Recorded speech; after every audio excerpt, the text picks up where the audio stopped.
Ise buradaki harf, şimdi 3 tane kardeş daha var, burada cim diyoruz. Ha.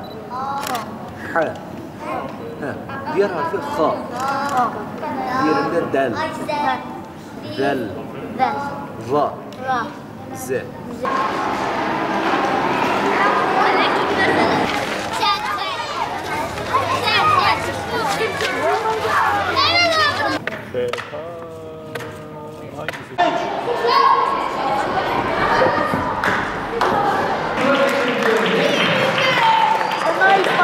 Okullar kapandı, yaz Kur'an kursuna geldik. Burada Elifba'yı, Kur'an'ı öğrenmeye geliyoruz. Hocalarımız bizde ilgileniyor.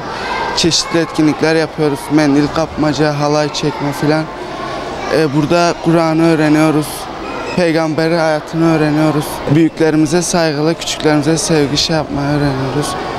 Arkadaşlarımızla geçiniyoruz. Sofra adabını öğreniyoruz. Okullar bitti. Said Nursi Yaz Kur'an kursu açıldı. Buraya geldik.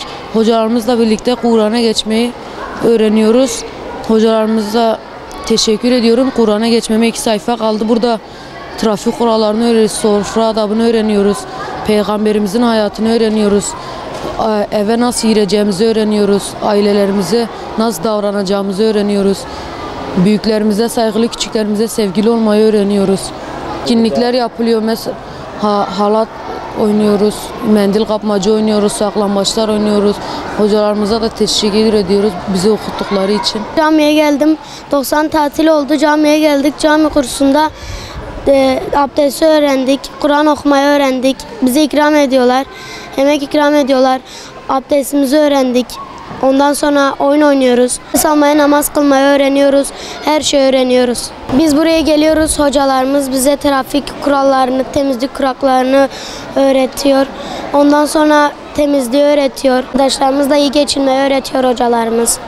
Ondan sonra çevre temizliğini öğretiyor. Camiye geldim. Elifba öğrenmeye, Kur'an-ı Kerim öğrenmeye, namaz kılmaya geldim. Çevremi temiz tutmaya geldim.